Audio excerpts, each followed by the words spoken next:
Hello everybody and welcome back to the GameShow Global Esports Cup Southeast Asian Division. We're here with Mineski versus G7. This is the second game in this best of 2 series between these two teams.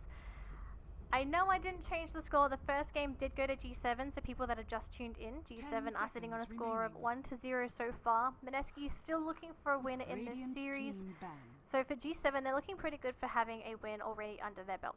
And if they manage to pull a 2-0 off of Mineski, it would honestly be a massive upset. A lot of people not expecting G7 to really take a game off of Mineski to begin with, but with the way that they performed last game, definitely a convincing play. So Mineski slightly on tilt. Hopefully they're able to get their positioning, you could say, on time for them. It really felt like a strange game for Mineski because we know that Mineski is capable of playing really good Dota.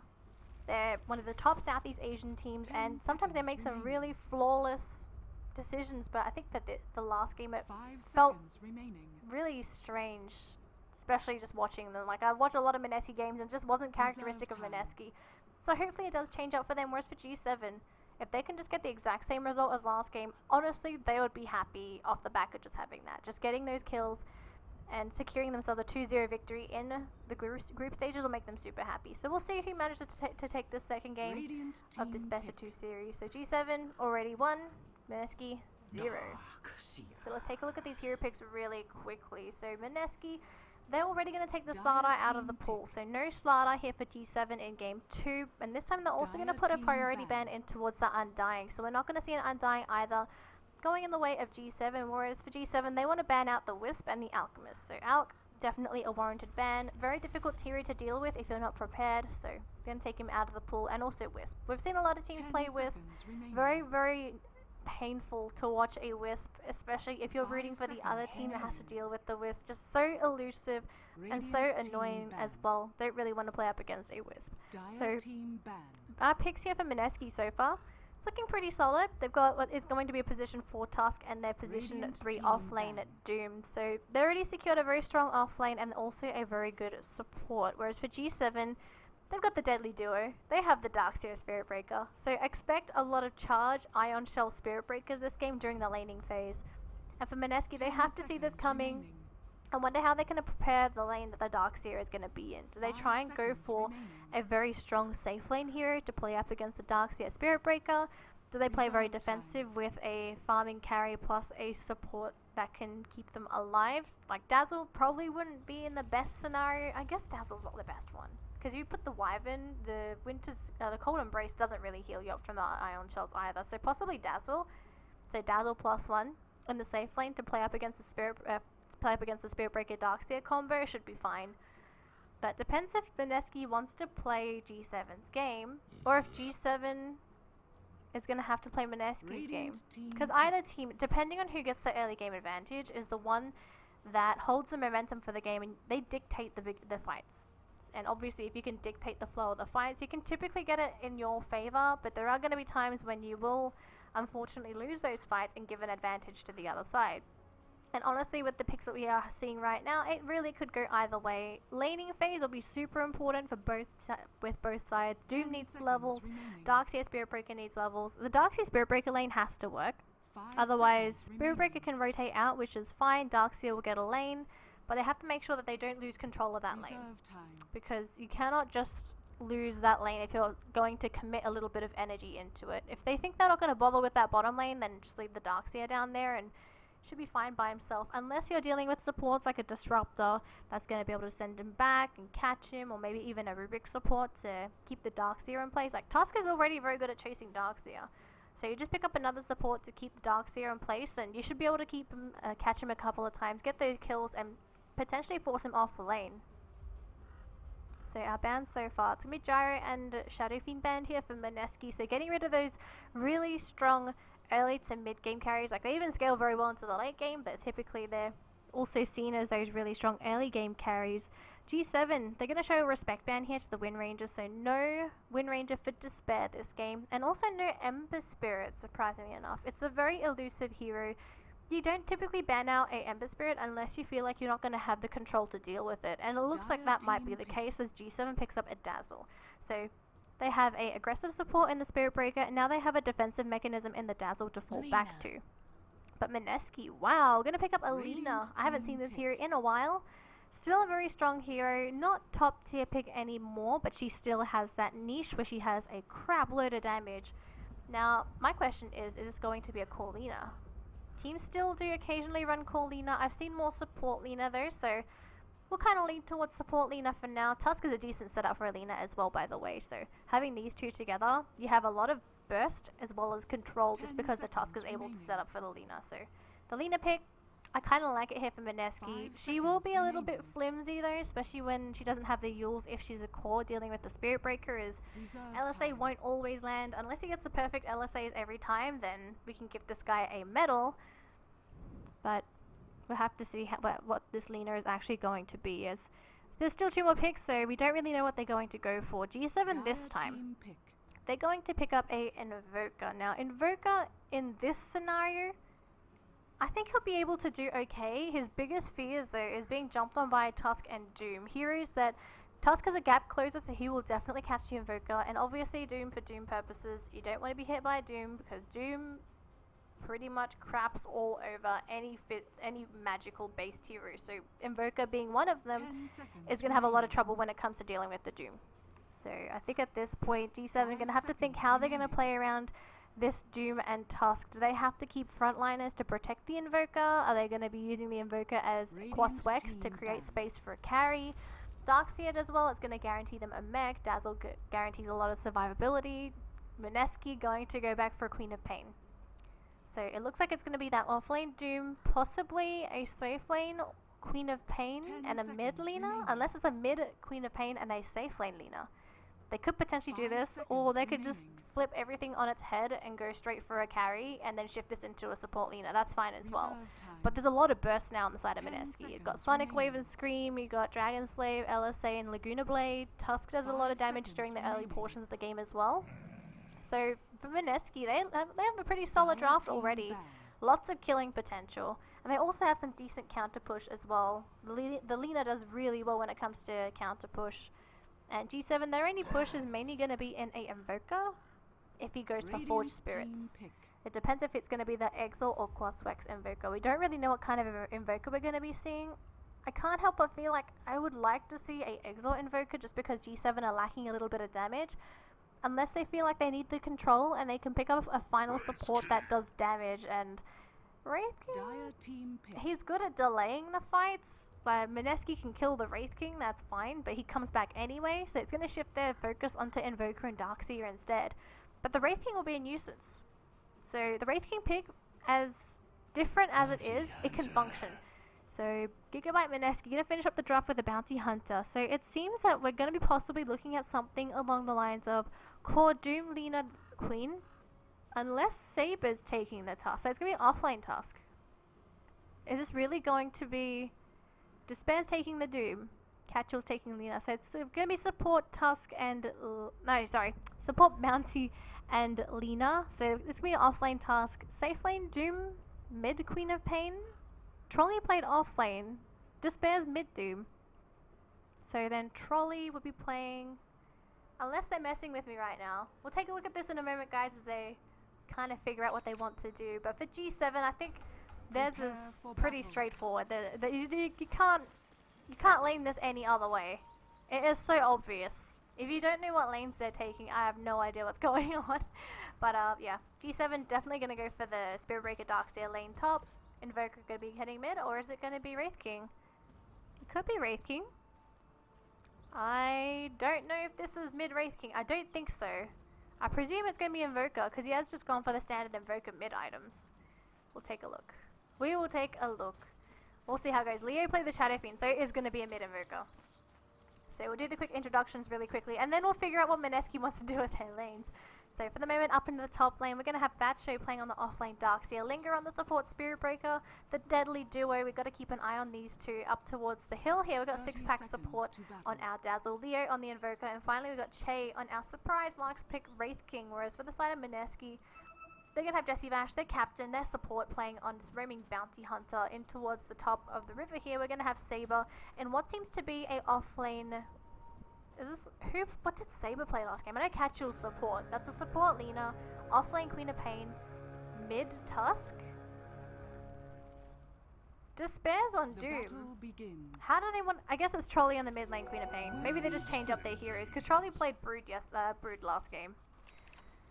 Don't count on me to remember Mineski's draft. So yeah, it's like, okay, this looks much better. Much better. Jesse Vash, they got to be careful. There's no detection around here, thankfully, so he's going to be fine.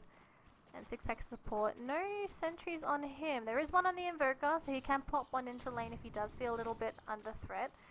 They'll put one observer here first, so then at least they're going to see a little bit of at least I have some incoming vision for Leo on this Invoker. So offlane tasks, yeah, this is pretty good. So offlane task for Saber, Trolley on the mid, Queen of Pain, roaming bounty hunter Jesse Vash, jungle we have the pulls for Despair, who's on the Doom, and up top we got Catchill playing on Melina. So yeah, this looks pretty good. Leo, they're taking a lot of damage, and that was just because the bounty hunter came in lane.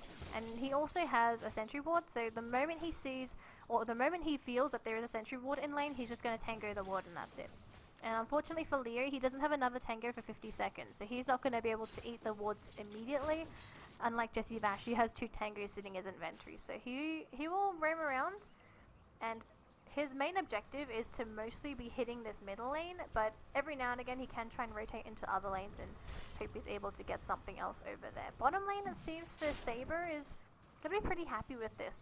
A Dazzle and a Wraith King lane is very little kill potential. Overall, just very little. It's not like they're running a Scarred Mage as a support who's constantly poking. Dazzle doesn't really have the kill potential there, unfortunately. So he will be able to support Che, and he will be able to go for pulls. But there's no way that they're going to be able to harass out Saber on the Tusk in the off lane. So I think we're going to have take 2 here on mission Jesse Vash. So he's going to try and move into the mid lane and try and go for another jump here into Leo. But the blink in forward, Trolley's going to slow him down first. Janada's going to be their cold snap first. Can they finish him off in time though? They might be able to. 2 more right clicks and that's first blood. Going into Trolley. So great plays for Mineski to secure first blood on the Queen of Pain. It's already going to help Queen of Pain. Typically she doesn't struggle in this matchup, but to give her a huge advantage like this means that you haven't effectively shut down the Invoker yet, but you at least are going to slow the hero down. So Leo unfortunately going to have a bit of a disadvantage in the matchup, and he gets rid of the sentry immediately. So all of a sudden Jesse Vash's efforts are going to come to nothing. So Leo already getting rid of the sentry ward. So we may expect Jesse Vash to go for another sentry ward here. We'll have to see at some point if he does want to go for that. Top lane, we haven't really spoken about this. Now this is the deadly duo lane here, Linga as well as Fatcho. Gonna try and do whatever they can to try and jump onto Mineski with the combo, and here we go. Charges there, Iron Shell as well. Look at the damage on Despair. They get the charge, but can they chase him down in time? He will just go for the flames, and I think he'll be fine. Catchill gets bashed once. So Scorched Earth will keep Despair alive and also heal him back up, and in the mid lane again. Unfortunate there for the Invoker. Leo gets taken down yet again here by Jesse Vash, as well as the Trolley combo. So they shut down the Invoker twice, and I think Invoker at this point needs air support. And I think the best scenario here would be to just bring the Dazzle into the mid lane, have the Grave available, and if he does get jumped on, then at least there's a Grave that's going to potentially keep you alive for that little bit longer. And 6-pack has gone for the heal build as well, so he may be able to out heal the dagger. So Jesse Vash gonna still hang around, and is he really going to go for another harassment hit? He will just see the creeps, and he will see Leo coming back in. And he's going to go for one Janada. Nope. Thinking about it. 5 seconds left on the invis, so Leo would have been able to harass him a little bit. But CS-wise, mid is absolutely dominating here for Trolley. Compared to the 4 on the Invoker, Invoker's so scared in this mid lane. He's sitting right behind the tower. And he's going to go for the Exalt build, so he will see a Bounty Hunter coming in, and he will have the Forge Spirits to fall back to. So at least he has a bit of a backup plan in the mid lane, knowing that he isn't going to get the start that he wants. Instead of having the Dazzle rotate in, he'll try and be self-sufficient. So even though he's not a Shadow Fiend and he can't jungle as efficiently as a Shadow Fiend, at least he can use the Forge Spirits to just do a little bit of jungling to help him out. The top laner just Despair gonna be chased down, an Ion Shell and the Surge onto Linga. Nice pickup. So here we go. First kill on the board going in the way of G7, thanks to the Spirit Breaker and Darkseer combo. So I think for G7 this needs to come online. Jesse Vash, they're gonna try and rotate into the jungle. We'll find 6-pack support. Won't really be able to kill him, but he will be able to just harass him at this point. So they're going to hit him once. Saber comes in though, and he wants some blood. And unfortunately 6-pack pops the grave, but he's going to concede his life. Jesse Vash narrowly avoids the Sunstrike, so he will be able to survive for a bit longer. And Che, he just literally walks by Jesse Vash. And because there's no detection, they don't even know he's here. So it's going to be a little unfortunate. Lina almost died in the top lane, by the way. Did not get to see that, guys. But looks like down towards the bottom section. Che is still going to be hanging around in the lane because this is his lane. And Jesse Vash, though, surprisingly enough, he's going to try and stick around. And the snowballs there. They want to jump onto the Wraith King before he's 6. An easy, easy kill. It should be easy. They do get him. But Jesse Vash, though, I think he may die here because of the Spirit Breaker charges coming in. But I think it might be too late. Oh, they have vision. Sunstrike was there. Sunstrike was there. And all of a sudden it changed target to Saber. So convenient for the Spirit Breaker as he comes in, charges him up, gets one bash already, but unfortunately the heal bomb doesn't connect and Saber does go down. So that's going to be another kill going in the way of G7, and that's thanks to the Spirit Breaker. The vision is so invaluable to G7 in landing not just the Sunstrikes, but also getting those kills. So for Linga, contributing a lot to the team right now. It's not really salvaging the lanes though. Queen of Pain's still dominating mid. Doom's still getting a crap load of farm in that top lane.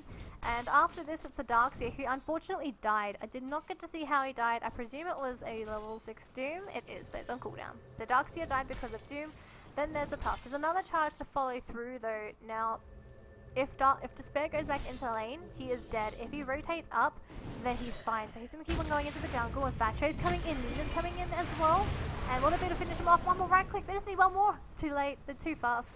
Despair gets out with the Scorched Earth. That's unfortunate for them. If the LSA wasn't there, then they definitely would have been able to grab the kill onto the Doom. But instead, Trolley, he's there. Charges out conveniently. Oh, Linga. So lucky. So he doesn't get caught up by the Lina and the Queen of Pain combo. Instead, gonna go for a charge bottom. Nope, just gonna go mid lane and leave again. Whereas Jesse Vash has eyes on this Dazzle. He is level 4 compared to the level 5 of the Dazzle, so he's not going to be an easy pick-off. And he almost hit him though. I guess they caught vision of him because he had to pop the invis again. So again, Mineski just going to keep on searching for these kills. And I feel like Mineski this game, they can still play aggressive, but they're still going to scale pretty well into the late game scenario. So for Mineski, they're still looking pretty good. Jesse Vash, he's here, the slower the Che. He's still not 6, he's so close, so he just needs a couple of creeps and he'll be fine. But Jesse Vash going to come through, ensnare from Despair, no grave, so Che is definitely going to go down here. And they're going to try and chase after 6-pack, really? Oh, there's a Doom as well, so they do manage to get the kill onto 6-pack. Unless there's a TP deny, if only couriers could deny, then it'll be such a clutch play. But he will keep running. Right past the creep wave, through the tree line. No one's here to TP in, so 6-pack is so dead. And Snare is there as well. What's the range on this? That's... okay, that is crazy long for Despair. That was way too long. But I guess it's worth it. 150 mana. Spirit Breaker gets a kill onto Catchill though in the meantime. They deployed the wall for this, but I feel like they had to get the kill. Linga, he kind of blocked his... Saber blocked off the entry point, but Linga's still chasing. He just needs a charge. 5 seconds. Trolley's coming through though, so he's going to try and disrupt this. Blinks onto the high ground, kiting around. The Spirit Breaker Sonic Wave is enough with the Ice Shards, and all of a sudden Facho, yeah, is by himself here. Brings the Queen of Pain in the Snowball, the Speed It Up and the Scream as well. So nice pickup going in the way of Mineski. Whereas for G7, they're kind of losing momentum of this game. The Invoker, unfortunately, unable to really do anything in the lane, can't really contribute in any team fights either. He can throw a Sunstrike, he can throw a Cold Snap, but that's pretty much all he can do. He's not going for the Quas Wex, so he's not able to throw a Tornado EMP, which I think his team really needs when it comes to initiation. So we're going to have another charge here onto Trolley just to make sure that they can try and get the kill, or at least force him out of lane to free this up. He will blink out at least. So I think for G7, they definitely have to keep up the aggression. Otherwise, I think Mineski's going to eventually just walk all over them. Dire's bottom tower is under attack.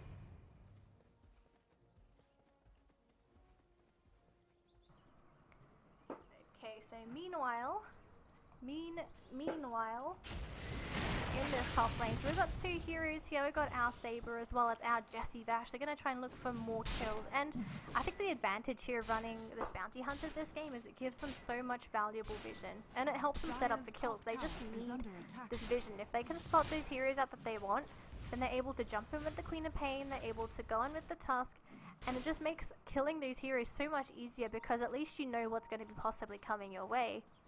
So for Jessie Vash, going to rotate into the mid lane now. Queen of Pain contesting just with a Darkseer. They will get the denial though. So Jessie Vash still hanging around. There is a sentry ward, but this is their own, so it's not going to be G7 spotting them out as of yet.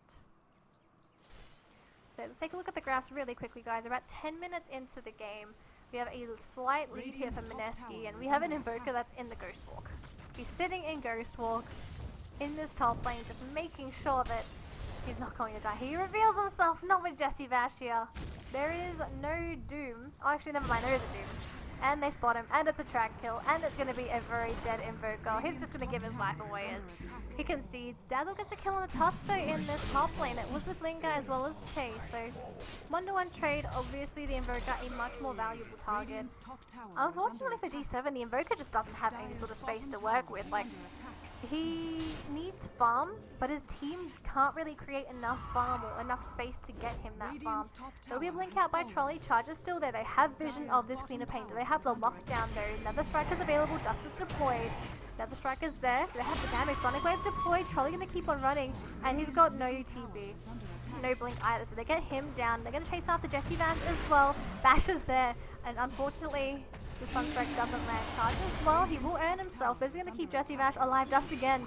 They need to chase him down. They need this kill, but I don't think they're gonna be able to get him. He's just gonna keep on running, and unfortunately for G7, they're unable to get a secondary kill. I think at this point, just getting the Queen of Pain kill was the best thing that they could have gotten. They got a lot of gold for it as well, 500, 500 on both supports. So they're going to be happy about it, but they still need to make the space for Leo, who he will fall back to a hand of Midas, which I'm going to completely agree with. Invoker as a hero is so level and item dependent that if you can't get those, he is such a squishy target and so easy to jump on, and also he drops in terms of value when it comes to utility. So he needs those levels. And Trolley gonna try and go in from the backside. He possibly will just get rid of the Wraith King ult. Depends if this team comes in though. And blink forward. Reincarnation is there, and this is pretty much free from Mineski. They're gonna commit though. Stun is there. Dazzle's coming in. Sunstrike there too. Trolley taking a lot of damage, and the charge is coming through. Onto Saber though. It'll be ideal if they can get the Nether Strike onto Trolley instead. They will. Trolley is dead. Nice pickup. So just to get rid of the Wraith King ult, and you only get nothing, and all of a sudden the snowball, it will delay for a little bit. They will pop the dust there. I don't know how much dust that was. I think it was 2 sets. Saber gets charged and picked off, and unfortunately Mineski just unable to get the reinforcement. Lena in the meantime kills off the Darkseer. Did not get to see that. I presume it was with the Laguna Blade, and it was. So Catcher playing on the Lena, doing very good. 1-1-1. He's farming away though, so it looks like they might be transitioning the Lena into a core role, or at least guaranteeing her a duel. She's got 1 piece already. So you have the Doom here. He's got his phase roots as well as his Hand of Midas. So Jessie Vash going to be going into Invis, and they're going to go into this bottom lane. Che has no reincarnation, so there's the dagger to slow him down. The Weaver's there just to throw down this negative armor onto Mineski, and Linga going to go straight for a TP, and unfortunately for Despair, wrong direction, my friend. Not going to find anybody. So the G7, they all get out home free. They hang around though. Wraith King's tracked, so they know where he is. And Jessie Vash is going to try and go into the tree line. He's going to hang around in here. He just needs to get vision, then he will be able to throw the tracks out. So Che revealing himself, and Jessie Vash. Oh, they go for Leo instead. The charge is there though, so only a track onto the Invoker, and instead Despair's me charged on. He's by himself. Che will be there with the stun, so they get double bash as well, and Despair goes down. Trolley though might turn. Snowball's there. They want to get a kill onto Linga, and Jessie Vash. Oh, the grave keeps him alive for a little bit longer. Blinking by Trolley in the middle of a lot of heroes, but they will tick out the Spirit Breaker at least. 1-to-1. Doom, obviously a bigger target. Didn't even get the Doom off. TP out, and Jessie Vash gets spotted. There's no dust. There is a stun though. Not invis, so he's actually going to be spotted. And dust or no dust, he is down. Snowball that gets in a lot of the heroes. 2 of them get caught. They go down. Thatcher goes in with the wall. Not even a chance to vacuum. And G7. And Sunstrike completely whiffs. So G7 this game, they're not looking very stable. And the Invoker didn't die, which was great. But unfortunately for him, he's just too scared to participate in the team fights because he knows he's going to die.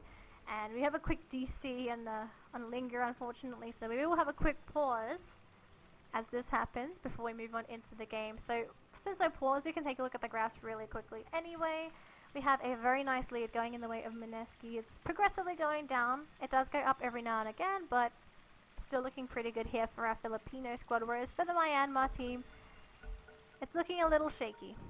It's definitely looking a little shaky. Like, if we're going to translate this into net worth in a moment, but for item's sake, Leo is not looking too good. Six Pack's looking okay. The rest of his team is honestly not looking too hot. They do have a charge. Will be spotted by the Observer Ward though. But Wraith King's trying to try and go for a armlet. So for the Wraith King, he needs this armlet. And I think at this point, they just have to make sure that the Wraith King comes online so that he becomes a nuisance that it forces Mineski to kill him. And obviously you never want to kill him. Trolley going to try and do some nuke damage, but the Nether Strike onto Trolley. Oh, it did not respect that.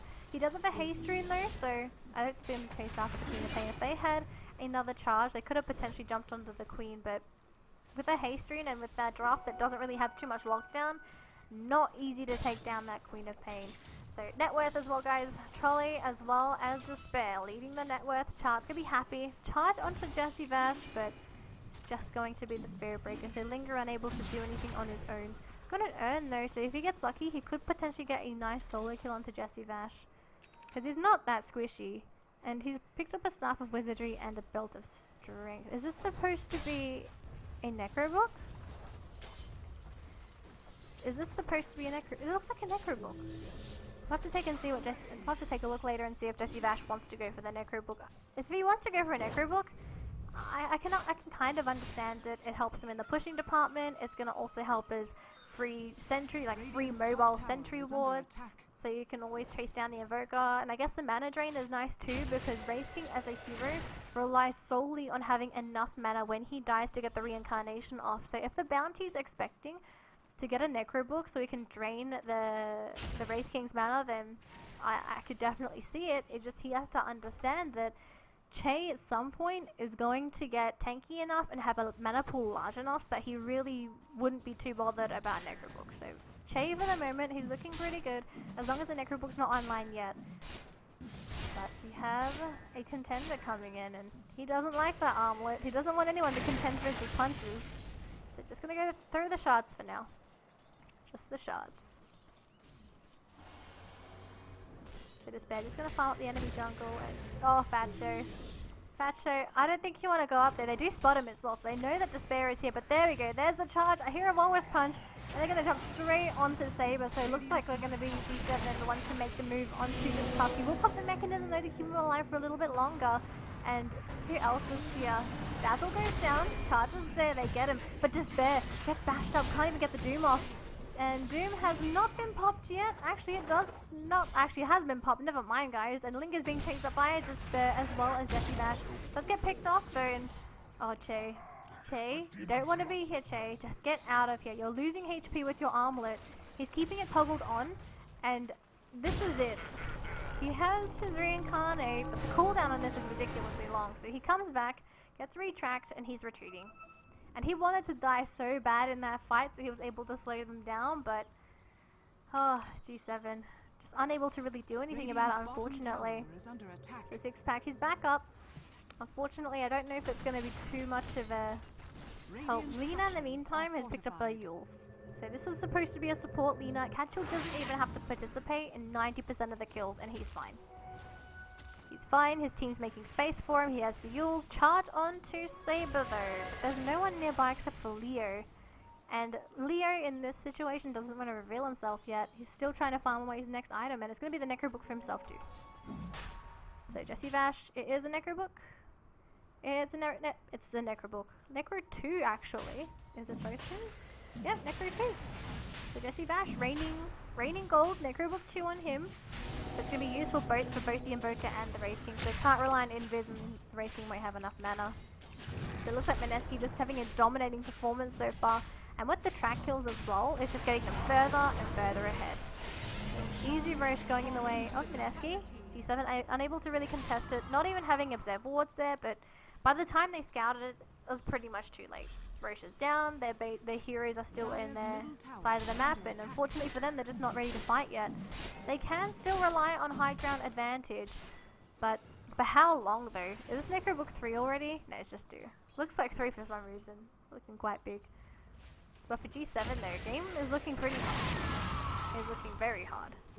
They will go for a charge though onto Despair, gonna pop the Scorched Earth. Nether Strike first though, just to make sure they can keep him in place. But can they get there in time?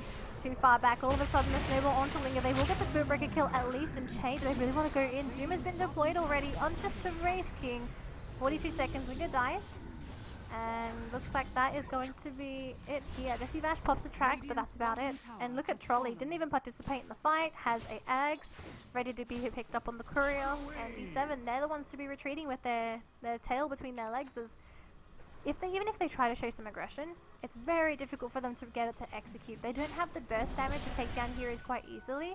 So going after the Doom, who's naturally tanky, is quite risky. It's a high risk, high reward kill. If they get it, then great. If they don't, then they better hope that there's no support nearby. And also, because Doom has 17 armor with the plate mail, this guy is stupidly tanky at 20 minutes into the game. And Invoker, unfortunately, still isn't online yet. He's only level 11, Necro 1, and he's gonna bring his own Necro Books in. Trolley will be stunned. Shay looks like he wants to fight. He's got the Reincarnate. Yules onto Lena though. And Lena gonna be stuck in the tree line for a little bit, but the Snowball will connect onto Chase, keeping him in place for a little bit longer. Reincarnate will pop very soon, though, so there's the Reincarnate, slowing them down.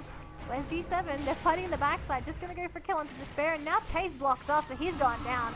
The Reincarnate happened down towards Leo. He actually gets screamed up by Trolley. So 2 are dead so far. And they're gonna just keep on chasing. Oh, the Grave keeps Leo alive for a tiny bit longer, but the Dazzle's gonna go down with them, so rest in pieces. And they're gonna delay this for as long as possible, but they get the kill. Jesse Vash is the first one to get the hit, so 4 heroes down for G7.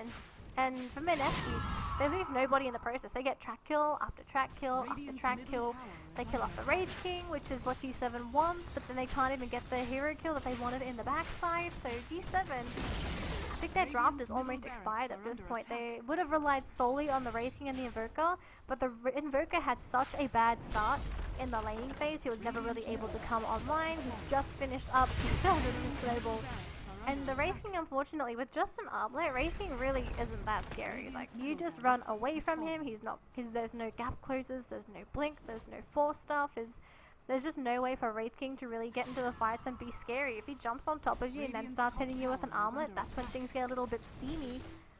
But if you don't have anything like a blink on top of that, or a toss from a tiny, or even something like your own snowball, so difficult. Despair, unfortunately, just gonna get picked up really quickly. LSA does land, but Lena doesn't want to hang around for too long. Trolley in the meantime does. And he's going to hit Thatcho once, silence enough. Sonic Wave completely whiffs, and Chase can keep on fighting. Link is there with the charge, going to keep Trolley in place, so Snowball's there to keep him alive. Blinks forward, wants to jump onto Thatcho. Grave is there, Dazzle Graves himself. They popped the Aegis on the Queen of Pain, but I think Queen of Pain's happy to get the Aegis. So everyone except the Invoker dies in that top lane, and G7 are crumbling, and they're crumbling quick. So this is not just a stale cheesecake. This is a stale cheesecake that's been outside for possibly a week too long. So I think for G7, their draft has just completely crumbled. Mineski completely overwhelming them in this game, especially with having a bounty hunter. The moment they have a lead and they start getting track kills, yeah, things get very, very difficult. So here we go. Get the Necronomicons as well. Makes pushing so much easier. G7 come back very soon, but are they going to be excited when it comes to fighting? I don't think that's going to happen. Axes go down, Trolley's just going to start taking creeps, and I think at this point G7 are just reluctant to take the fight. Now Invoker's still farming in the jungle. Trolley in the tree line, gonna wait, has a smoke as well, and unfortunately they're gonna lose the Rax anyway. Trolley hits the Rax, Necronomicon comes through, and they're gonna start hitting the Wraith King. He's got no mana already. Oh my goodness, life as a Wraith King is hard. It's really hard.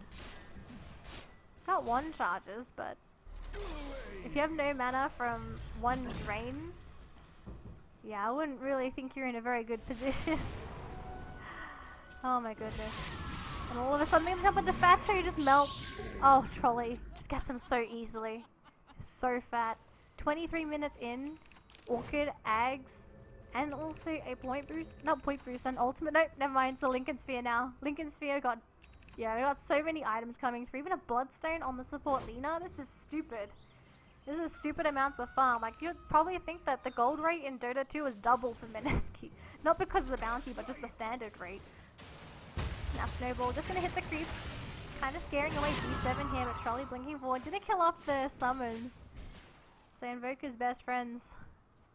Not for 6 seconds. And Trolley. And the tree line. Gonna try and go for some cheeky plays here on Jade. Can't even go for the stun. Despair just blinks out. And Trolley, gonna go on the backside, just gonna go right onto the Dazzle to make sure that there's no grave. Sonic Wave is there, but he's still alive for that little bit longer. Snowball's gonna keep the Queen of Pain alive for a little bit. Wolf deployed. It will land in the middle of the wall, but really doesn't matter. Laguna to the face of the Invoker, and Leo is already dead. Stun onto Catchul, but really doesn't matter. Che has enough mana for a reincarnate that he will slow down the Mineski heroes. So is it gonna be enough though? They do get the strike, but I think at this point, there's just so many heroes on the side of Mineski, they're going to overwhelm G7. So they kill the Wraith King, they kill the Linger, or they kill Linger, and they're going to also kill the Dagon to the backside? Really?